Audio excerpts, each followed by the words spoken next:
Before we begin, a quick note. This podcast is a space for storytelling, shared experiences, and community. The views shared are personal and not medical, legal, or professional advice. If you're navigating a situation that requires professional support, please seek guidance from a qualified expert. Take what resonates, leave what doesn't, and most importantly, take care of yourself. Welcome to Who Cares About Me? This podcast exists to create space for caregivers to tell their stories, the good, the hard, and the complicated. There's no judgment here, no right way to do this, just real experiences, reflection, and connection. Each episode features a small group of caregivers sharing what this role has looked like for them, because caregiving is not one size fits all. If you ever found yourself caring for a parent or grandparent and quietly wondering, who's taking care of me? Who cares about me? You're in the right place. This is Who Cares About Me, a podcast created to center the voices of parental caregivers. Caregivers are often very good at anticipating everyone else's needs and very bad at naming their own. Asking for help can feel uncomfortable, unnecessary, or even impossible. And over time, those unspoken needs can take a real toll. And those needs can be amplified even more once you add distance into the equation. It's time to turn the focus back to the caregiver. I'm your host, Jackie Delagarde, a wife, mother, executive in the fashion industry, and primary caregiver to my 82-year-old mom who's living with PSP, a rare degenerative disease. Like many caregivers, I didn't step into this role intentionally. It found me. This podcast exists for the people who show up anyway, the ones who are doing their best without a roadmap, often without recognition, and sometimes without support. This is Who Cares About Me, and today's episode is about what caregivers both near and far need emotionally, practically, and relationally, but rarely ask for it out loud. Welcome, everyone. I'm so happy you're joining us. Today, I'm joined by Iris. Iris cared for her mother, Lee, and was in a caregiving role supporting her stepdad for about 5 years, first in Ohio and then long distance from New York. Iris, thank you so much for being here and sharing your story. Yeah, thank you so much for having me, Jackie. So let's start with a little bit about you and your background, where you're based, your family, and what you do for a living. Yeah. I am originally from Columbus, Ohio. I pretty much grew up there my whole life since I was like 12. Was born in Charleston, West Virginia, but Columbus is my home. And moved to New York in 2018 and have lived in Brooklyn ever since.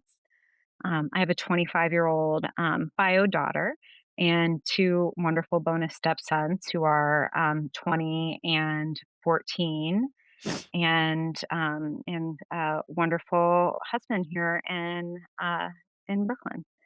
I've worked in retail for corporate for as long as I can remember, probably too long. And yeah.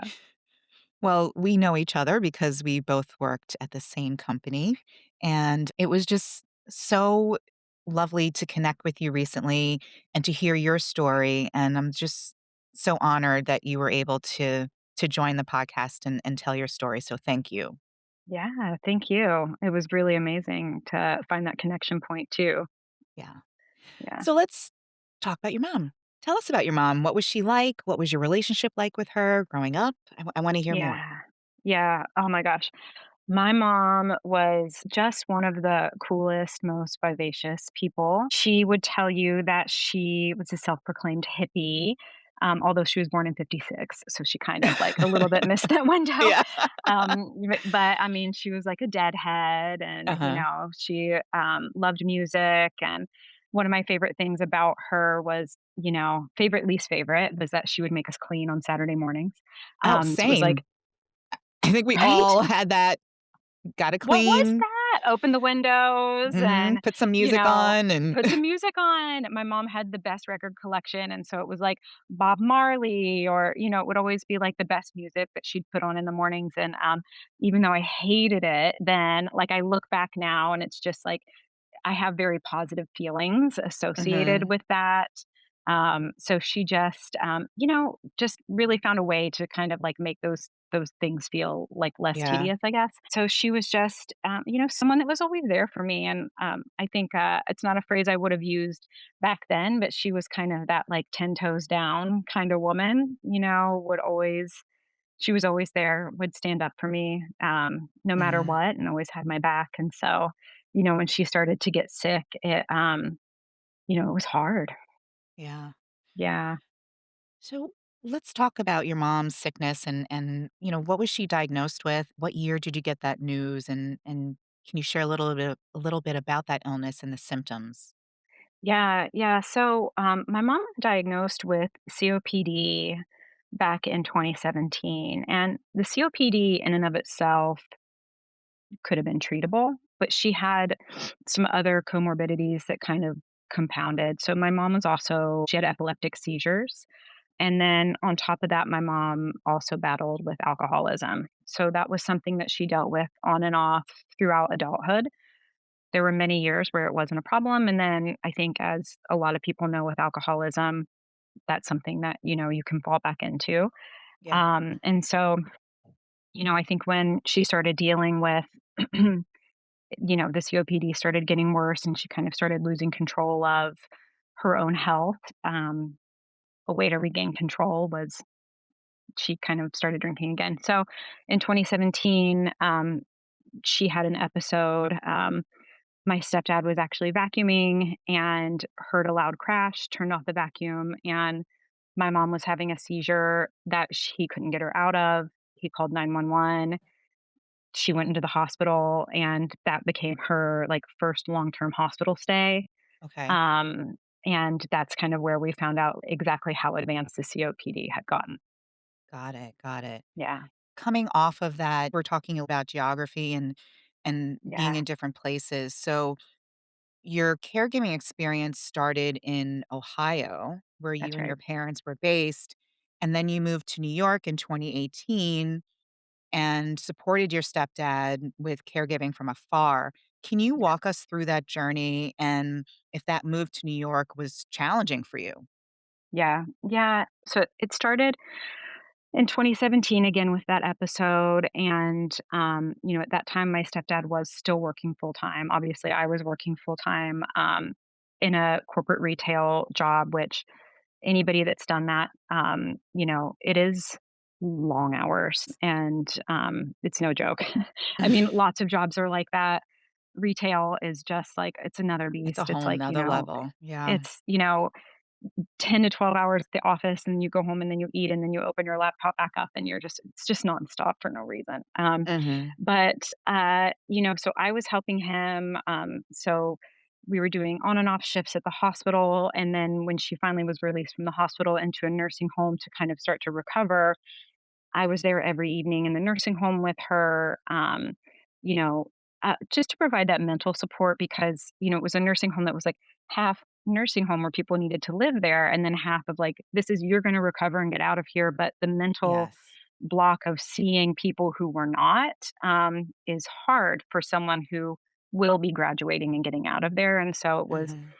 coming with her hair products and, helping her with her nails and doing things that you were like, Mom, you're getting out of here. Like, this is not for you. So let's get Right. you dressed. Let's, get your makeup on. Let's do these things Mhm. that, you would be doing every day. Those are things that my stepdad's not gonna Sure. show up and help her put her Right. makeup on. You know what I Of mean? Like, course. he can bring her snacks, but like, Uh-huh. that's the stuff that she needs her daughter for. And Yeah. so, uh, being able to be there and do that was really wonderful. And so she got moved out of there and we got her, back home and kind of settled into a regular routine. While all this is happening, I have a really great new relationship that's forming and Yeah. it's long distance and Oh, he lives in New York. And uh-huh. so his business is here. He owns his own business. And so there's not a chance of him moving to Columbus. And so it's going to be me moving to New York at some point. So my daughter graduated high school and moved to DC for college, and so it kind of became the opportunity for me to come here to move to New York, Okay. and that was so hard. And I'm so sure. Gosh. yeah, yeah. Even though at that point, my mom is doing better. She still definitely needs care. My stepdad is there, and they're both like, "Go, go, go. It's fine. We'll Right. figure it out." In Yeah. my head, I'm like, "No, you won't." Right. And I feel like Um, parents tend to do that. They don't want you to worry. of And course. so they just want you to go and live your life and do your thing, but deep down inside, you know you still want to be there to support. Yeah. Yeah. And I think, like, as a child caregiver, even when your parents are telling you everything's fine, you know, maybe they're not totally telling you the truth, or Mhm. they're not giving you the whole Yeah. story because they want you to pursue your dreams or do the thing that's right for you. Mhm. And you as the child also want that, but, like, you wanna take care of your parents and make sure they're okay. Sure. That's my mom, Yeah. I don't have to tell you. That's why you're doing the podcast. Yeah. Um, and so, I ultimately did move, and it was not without a tremendous amount of turmoil and guilt. I think I cried 6 of the 8 hours of the drive to Oh. I was just, beside myself with worry, Yeah. and I traveled back to Columbus. I think I spent more time at my parents' after I moved here the first few months, than I did when I lived there, Mhm. because I was like a helicopter mom to my mom. Sure. Yeah. You know, I was just terrified, and then she progressively did start to get worse. The COPD did start to advance, and it advances very quickly if it's not well managed, and she was not managing it.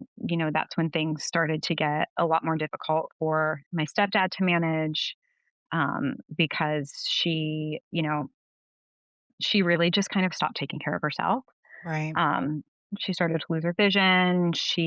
There was one time he walked in and caught her smoking with her oxygen tank on. Oh my gosh. It was just like she refused to accept that Mhm. this was happening. And so, um, I think, I know a lot of my frustration was feeling like I'm going to lose my mom, and there's nothing I can do about it. And she won't help herself. And there's nobody here, that nobody understands this. Like, Mhm. I felt like I was screaming into a void. Like, who Yeah. do I even talk to about this? This is crazy. Right. It felt like such a unique situation that, like, I live far away from her. She's so sick. She doesn't want to take care of herself, and I couldn't understand why. And my Mhm. poor stepdad also is just like trying to do the best he can, and Sure. so Yeah. it was tough. Mhm. It was Well, tough. let's talk about help and building your local support network when you moved because, that was an important part of this process, and I love to understand how you approach that process, just in general and then also with your stepdad. With my stepdad was, um, it was really interesting because he and I weren't super close growing up. Like, it was kind of that typical, like, bratty, "You're not my dad" kinda, Yeah. thing growing up. And I moved out, of course, as soon as I could, and so have always been, kind of an overly independent person. And he and I became extremely close Yeah, during this time nice. because we really kind of learned to lean on one another. And Mhm, I became much more empathetic to, the position that he's in, which is everybody is looking to him, like, Frank, fix it. Why right. isn't she taking better care of herself? You should be Yeah. pushing her to. Why aren't you doing this? And he and I became the only people that really understood how hard it was. Mhm, And so for that moment, the two of us kind of became this, like, little pod, mhm. um that could just be like, this is hard. Or like, Yeah, what's wrong? Like, we just, like, want to shake her, and just, we love her, but we want to shake her and just be like, yeah.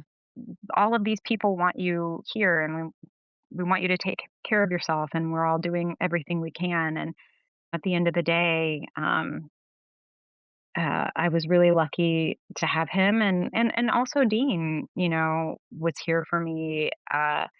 One of the things that he and I had bonded over was, um, the fact that he had lost both of his parents, and Mhm, he had been through it before. And so Dean is my husband. mhm. Um, that he had lost both of his parents, and so, he was so amazing because he stayed back until he knew I was ready to, like, I'm not good at asking for help. I Yeah, mean, I'm just I like, "I hear can do it you. all, thank Yeah. you." Yeah. Mhm. I'm just like, "I got it, I got it, I got it," until, like, Yeah. I really don't got it. Sure. Yeah. And so he was really good about being there for me and just, like, the things that, like, he'd hear me on the phone with my stepdad, and then he's like, "Hey, I've already started booking your plane ticket. Like, it sounds Yeah. like you need to go." And I'm like, "Thank you so much. I do need to go."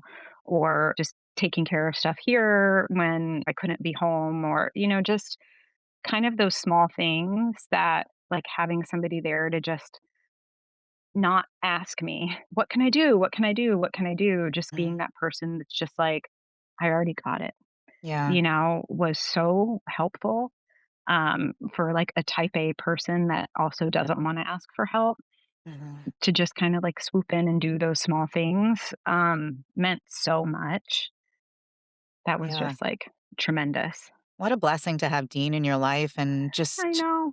he's got this experience behind him and he's just there to support and knows Yeah, that sometimes you just need that one person to just listen or to take action and just be that support system. I know how that feels with Clarence. So yeah, hats off to Dean. yeah, right? We're so lucky. So lucky. I know. We gotta give give them their flowers for that. Yeah, definitely. Yeah, Um, So we talked about, some of the tasks that you used to do for your mom that, maybe your stepdad couldn't do, or, you had to dole them out to other people instead of doing them yourselves. I really resonated with your story about your mom in the rehab center because my mom had the same experience. She was in this rehab center for, I think, 3 or 4 weeks after being in the hospital. And I just remember going there every single day and Clarence making her breakfast and yeah, dinner and us bringing her food and all of her creature comforts and her favorite pajamas and making sure she yeah, was getting what she needed. And I mean, those nurses, they knew, oh my gosh, she's going to be here. So we've got to be in our P's and Q's. So exactly. I, I can, that story really resonated with me. What were some other things that you realized, you and your stepdad could maybe dole out or things that you knew you had to do yourself? You know what's so interesting is that, there were certain, like, doctor's appointments that she only wanted me to take her to. And Okay. so even in New York, Mhm. I would fly home, like, her eye appointments, also, I just have to say, like, a lot of this was happening over COVID, and my mother had COPD. Got it. My anxiety level was through the roof. I mean, like, the amount of what was it? The amount of masks, the amount of sanitizer, I mean, like, getting things to their home during COVID, um, I was terrified. So that was just like that added a whole other level. But like, so getting her to her doctor's appointments and like getting her to her Mhm. eye appointments, those are like certain things that she really wanted me to be there for. Sure. Um, the other thing was groceries, which is so funny. My stepdad is the most lovely, amazing, wonderful human being on earth, but he eats like a toddler. And You know, he could survive, I think, on, like, chicken tenders. He eats these crackers called chicken and biscuit. I don't know if you've ever heard of them. No, I've never They're heard gross. of that. Good. Consider yourself lucky. I'm so sorry to the chicken and biscuit people. I hope they're not a sponsor. Um, but he loves them. And so anyhow, grocery shopping was something that, like, I would definitely do even from a distance. I would place the order for Kroger for my stepdad to go pick it up, just to make sure that, like, she had everything that she loved, like the certain brands that I know that she loved, things like that. Mhm. Mhm. Those are just little things, getting her the Bath& and Body Works candles that she likes, Right. just these little things because she wasn't leaving the house and especially not during COVID, and so Sure. just what can I bring to her so that Mhm. she is feeling comfortable and at home, and especially when I can't be there, checking in every day physically, how can I let her know that I'm loving her and thinking of her and caring for her, from what feels like a bazillion miles away. Yeah.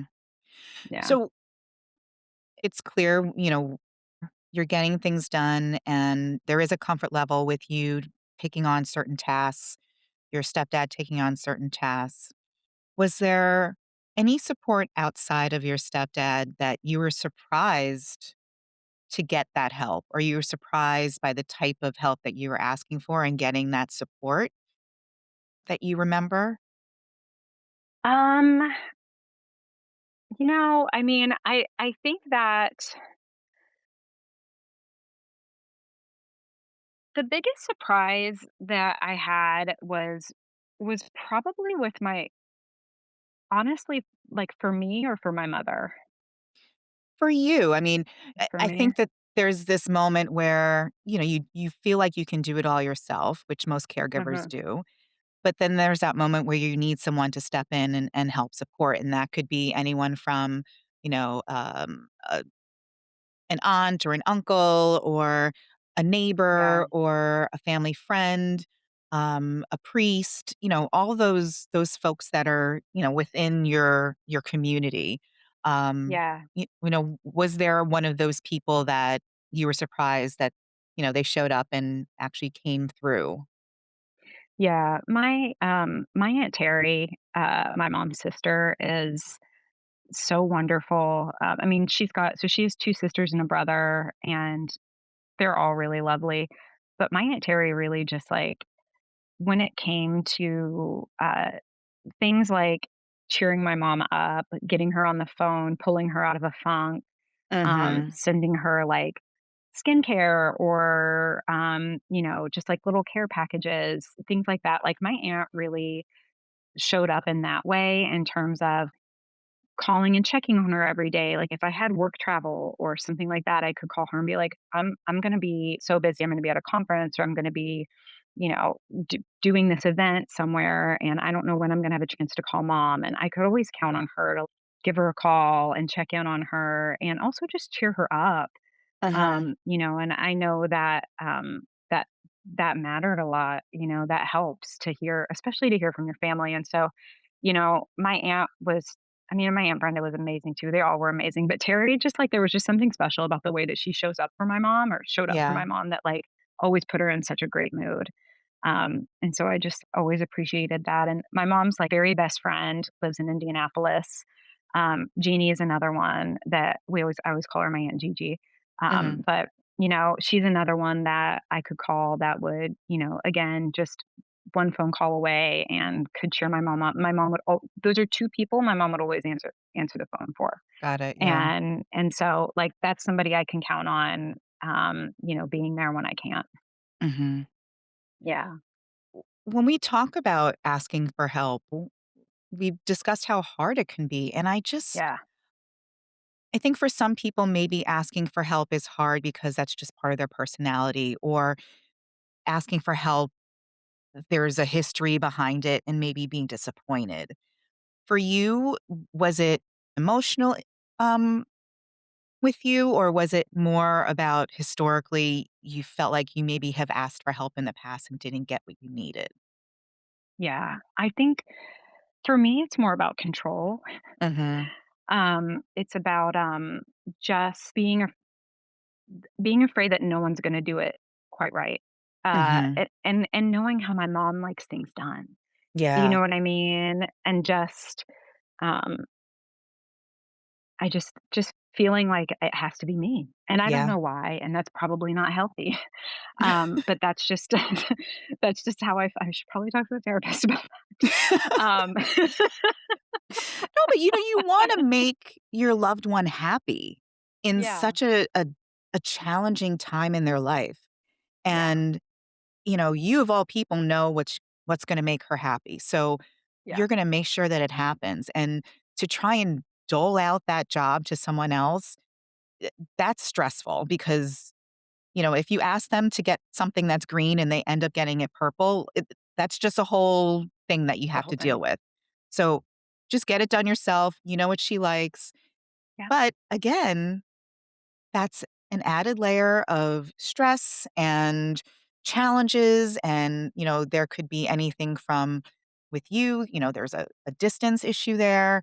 There could be financial issues. So, there's so many layers to asking for help and why it's so Yeah. hard and why you have to figure out, how do I balance my self-care with my loved ones? So, Mhm. I feel for you in because I do suffer from that as well, that I just feel like I can just do it myself. To do it myself.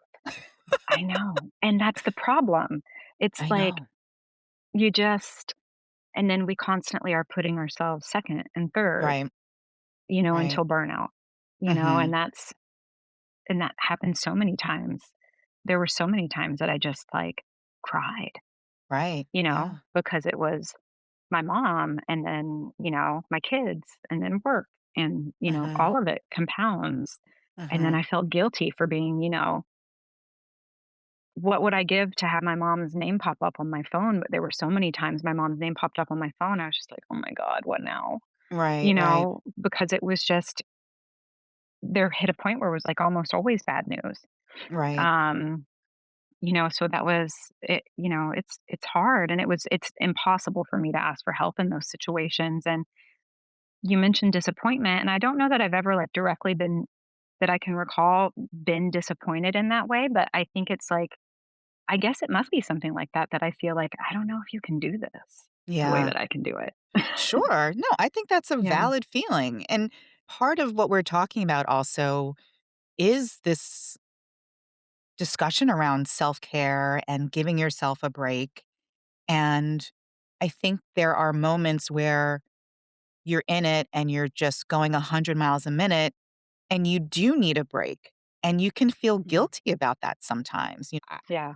There's many times where I just wanna leave the house, go for a walk for hours and hours, and I just need a break, and sometimes you can, sometimes you can't. Did you ever get that feeling where you just said, "I just need a break"?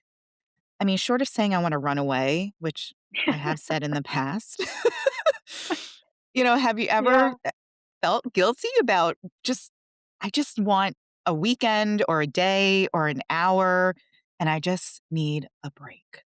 Yes, of course. My gosh, of course, there were so many times.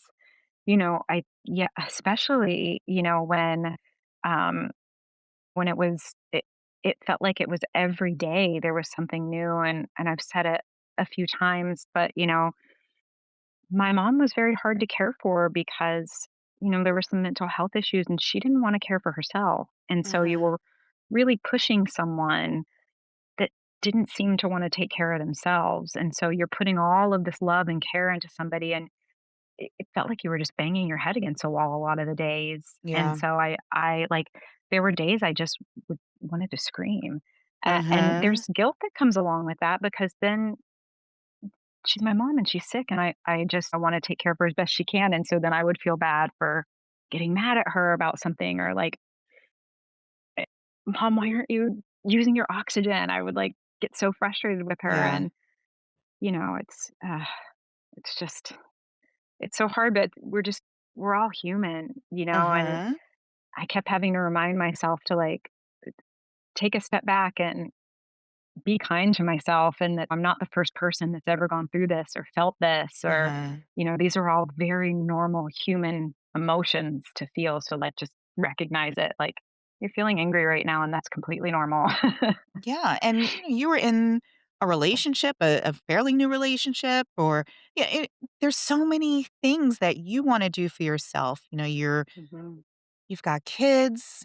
It can be very overwhelming, and, just props to you and everything that you did, during this time with your mom. And, I wanna just take a second to reflect on a lot of the things we talked about, and Yeah. I was doing some research on caregiving from afar, and I found this article from AARP, and, you know, you were among the 11% of Americans who are long distance caregivers. Oh, wow. And, obviously that distance can add so many layers to the caregiving process. And I was actually really surprised at how low the number was. Mhm. Um, but what's really interesting as well is this stat is includes people that are just a couple hours from each other. Um, but I do think that this type of stat, this number, this 11% will increase over the years because you have Yeah, I so think many so. people that are living apart from their families. The idea of I've lived on the same block for 40 years.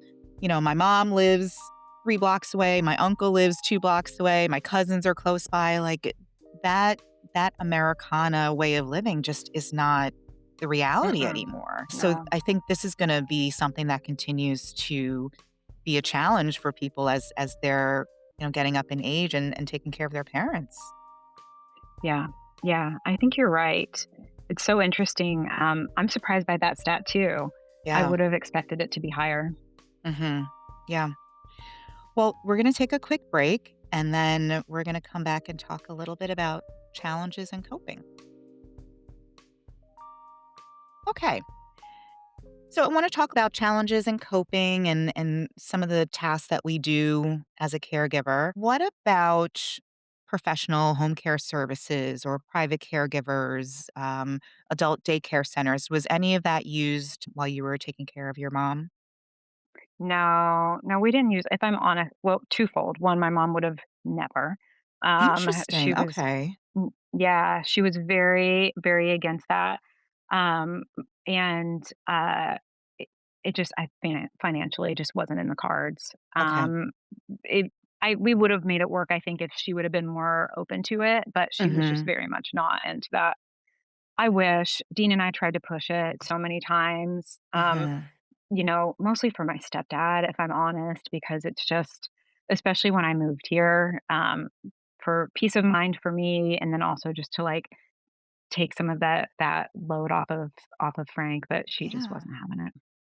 It's interesting because you would Yeah. think that Frank would wanna get some of that respite, Oh my gosh, of course, but listen, and yeah, she was not letting anybody tell her what to do. I'm serious, like, she was a tough cookie. yeah.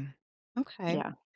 Um, I wanna talk about this term I also found out about called your listening ear, and that's someone who you would vent to about the frustrations and the anger and the sadness that you felt without being judged or receiving, which is very important, unsolicited, unhelpful advice. Because there's always somebody that wants to give you unsolicited, unhelpful advice, which is so rage filling. Who was that listening ear or who were those listening ears for Yes. you? Yes. I am so, so lucky. When I moved here, in my first job with iHeartMedia, I met the most incredible group of people on my team that are still some of my closest friends. And there's a woman on my team who became just the best listener. And she's someone that could give me advice, I guess, if I wanted it, but is really great about not doing that. Yeah. Um, with Robin, I was able to just vent to her, just tell her everything. There's Mhm. 3 women in this group, and they're all just the best about things like that. And so, being able to just, like, be like, "Guys, it's hard right now." You know what I mean? And just to have them be like, "That sounds terrible." And just for someone to say that, "Yeah, that's tough what you're going through," and just to kind of affirm that what you're feeling is valid, was really great. Or just, "Do you wanna just go get a glass of wine and, like, just hang out and not have to talk about it?" That would be great too, Yeah. And so having people that get that, Mhm. is really, really wonderful. So, I am so lucky because I think most adults moving to New York City have a really hard time, like, making friends and Yeah. and and doing that, and I just Uh-huh. happened to, like, land in just the right spot and meet just the right Mhm. people. Um, so I was really very fortunate. I did also have bad advice, unsolicited advice givers, for sure. Um, that happened too. I got a lot of that. I was very, very fortunate to have Robin in my life and still have her in my life, and she's just, like, such an angel. Well, shout out to Robin. We need more Shout out to Robins in our Robin. life. We do. We do. Um, Did you talk to your kids about this whole experience? Were you sharing what you were going through while you were going through this experience? And what do you think they learned from your caregiving journey about the process and also you? Yeah. Um, my daughter saw a lot of it firsthand in Columbus because she lived it with me. She saw grandma decline. She's grew up with her, obviously, and so she saw a lot of it. I think it was really hard for her to see that Mhm. happen with grandma, and I think she recognizes how hard it was for me. Mhm. With the boys, they didn't really know my mom, Right. because they're Dean's sons. Mhm. But I will say that Enzo, the youngest, is a very, very sensitive guy, Mhm. and he, uh, gosh, he has the biggest heart. Yeah. Um, just nonstop hugs, Oh, I and love that. I mean, Yeah. just could tell when it was hard, and Mhm. without words, just I mean, he was like 7, 8 years old, just hugs and Yeah. hugs and hugs, and just, without words got it, and so I think, he picked up empathy big time, and, Mhm. like, and you know what, now he's just, like, such a great little caregiver himself.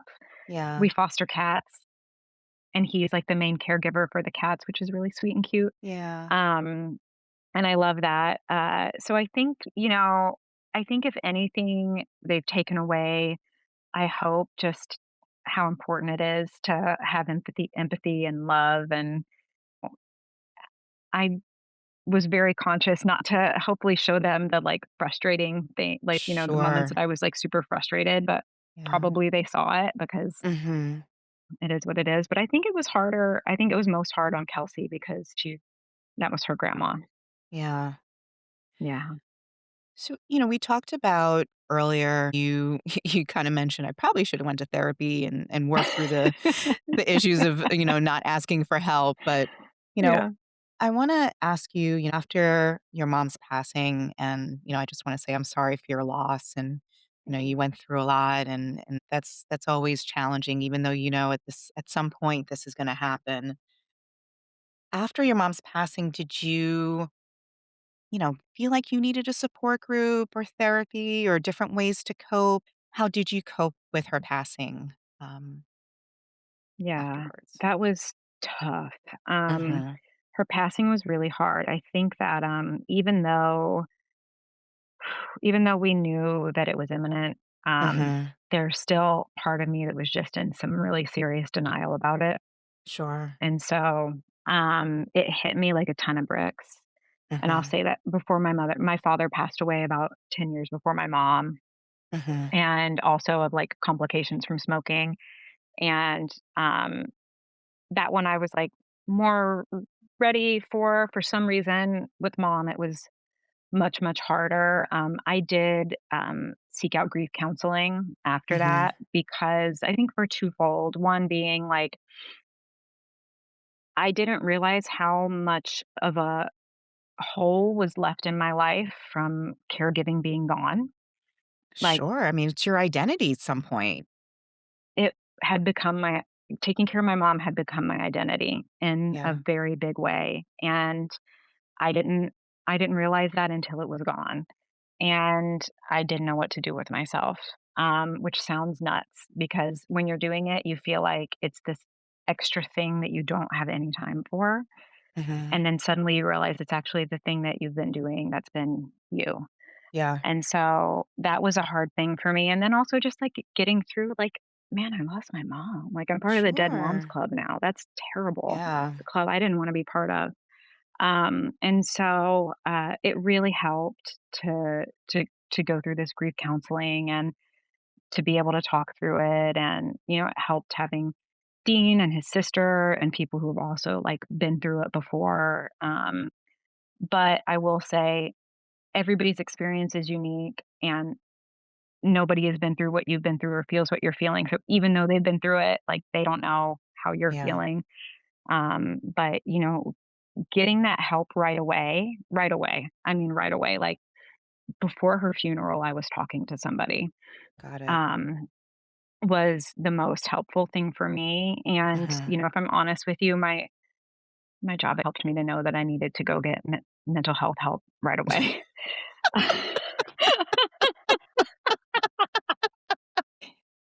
Got it. Inside joke, Those who but right know, away. know.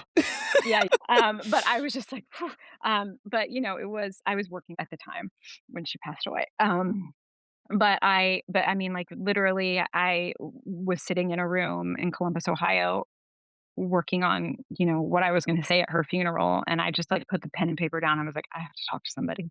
Yeah. Like, this is I can't even write this." And so, that, it helped me tremendously, and that helped me to uncover the fact that, like, caregiving, I was gonna miss it. Like, I was Yeah. gonna miss it.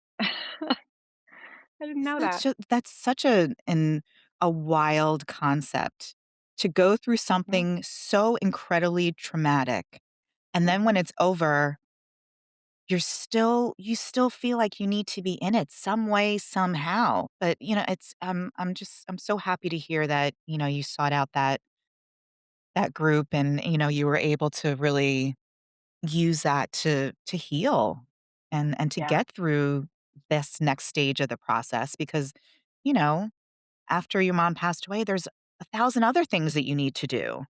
And, yeah, getting through that is also challenging. So, I have yep, so much respect for you, Iris, and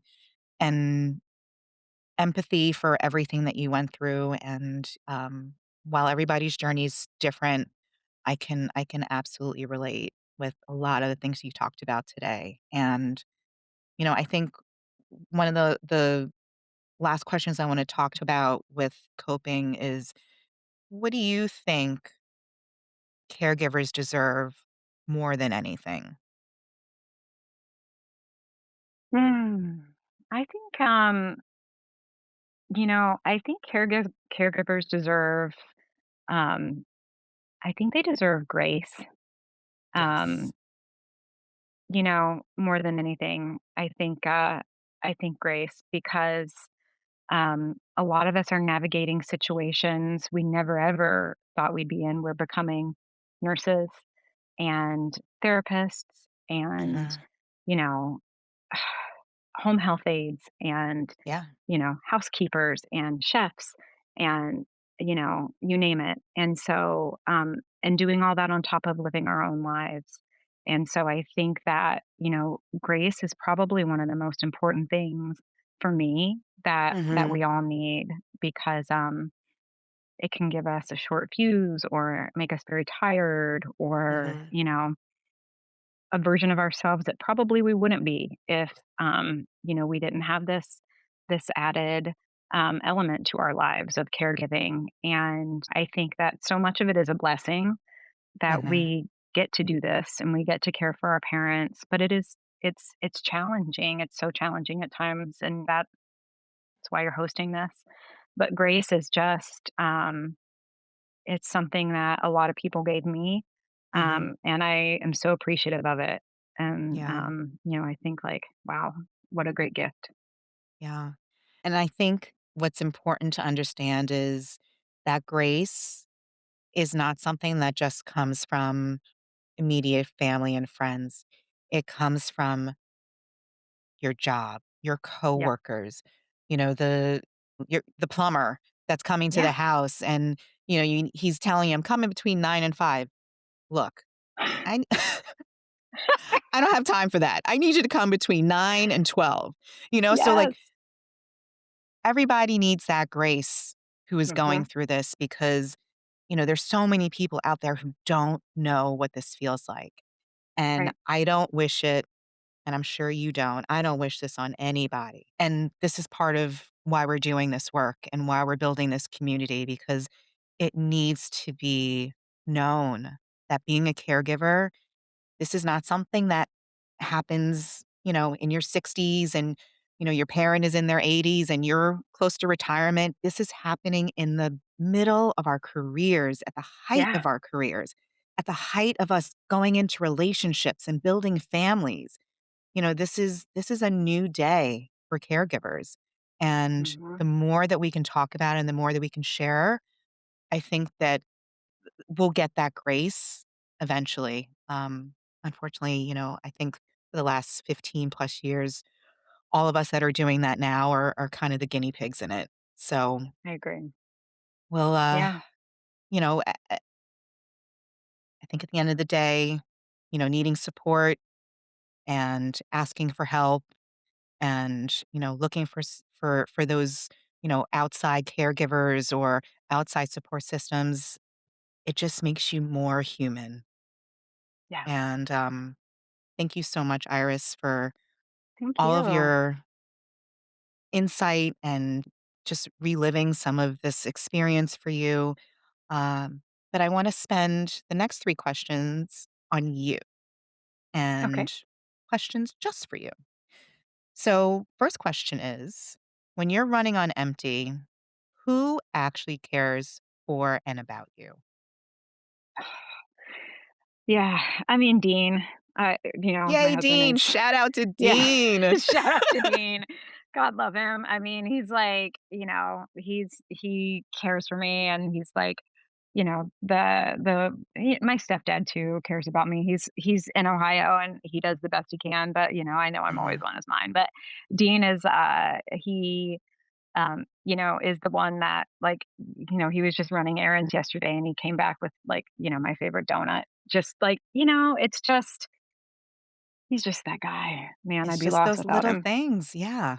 Oh, I Mhm, love that. mhm. Yeah. Um, During your caregiving days, what was the one small thing that made it feel a little lighter? Mm. The one small thing that made it feel a little lighter. You know what? My boss at the time when, the second time around, before my mom passed away when she got very ill and I was back in Ohio a lot, my boss at the time, um, I was sitting in the hospital, working from the hospital and just going back Mhm. and forth, and she just called me and she was just like, "Can you just shut your laptop? Will you just stop Oh, working? I love I that. you don't have to be on right now. I know you're at the Mhm, hospital with your mom. Just you don't need to be on." And just hearing her say that made everything so much easier. Just like I'm an adult person and I know that I can just say, "Hey, I need this time off." But something about having her just give me that permission, and mhm, just being kind enough because she knows the type of person that I am, that I'm not going to just shut off. Having her say that just really, made it so much easier to do that and focus on my mhm. mom and focus on that time with her, which was super precious to me, by the way, because she passed away 2 weeks later. Yeah, And so, again, we talk about grace. Having someone like that in the workplace just notice and take mhm. that step was amazing, and it made it that much lighter for me. That's great. So lucky to have that person. I was very lucky. Yeah. Last question. What would you say to another caregiver listening right now that's in the same boat, doing the caregiving from afar and balancing that with life?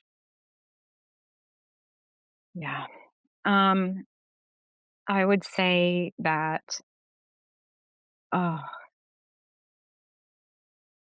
every day, just, oh my gosh, just go easy on yourself. Yeah. Just don't beat yourself up. And those days that you start to feel like it's hard or you find yourself in a spiral where you're being really hard on yourself, just take a step back, acknowledge that you're feeling that, and Mhm. say some kind words to yourself. It sounds so corny. Uh, Imagine that it's someone else going through what you're going through, and what would you say to them? Yeah. Because, you know, um, it's really easy to get down on yourself and feel like you're not doing enough. Um, I promise you, you are. Yeah. You're doing enough. You're doing the best that you can, and if you can just like find some kind words for yourself, and gosh, it sounds so corny, but it really helps. That's what I would say. Especially from a distance, because the guilt can really can be very Sure. heavy. Yeah. Yeah. Yeah. Well, I received that. So thank you, Iris. So, in closing, The hidden emotional realities of caregiving are clearly profound based on what we talked about Mhm. today. We talked about giving yourself grace and knowing that you have been drafted into a life altering experience that often comes with intense emotional, physical, and financial tolls. While caregivers focus on the health and comfort of their parents, they frequently neglect their own needs, leading to burnout and sometimes guilt and sometimes isolation. We talked about long distance caregiving and the need for help with tasks and respite care, a listening ear, mental, financial, and emotional support. But what about those unspoken challenges like loss of identity and anticipatory grief and family conflict and the obvious big one, the unnatural and awkward role reversal of parenting a parent? If support is not there, self care can be a next step in your day to day. Just know there are resources and support groups out there that can provide you with the help you need. And as always, I'll provide some links below to check out whenever you're ready. And I just want to thank Iris so much for her honesty and generosity and sharing her story. And thank you, everyone, for listening today. Take care. You can listen and subscribe to Who Cares About Me wherever you get your podcasts. If you'd like to follow, connect with us, check out resources, and share your story, head to Who Cares About Me on Instagram, LinkedIn, and Facebook. Subscribe on Substack and YouTube. And like, or visit whocaresaboutmepodcast.com. Who Cares About Me is hosted and produced by me, Jackie Delegard. Clarence Steele is our editor and producer. Original theme music by Clarence Steele. Graphics created by Jonathan Delegard of Hollis Arts, LLC.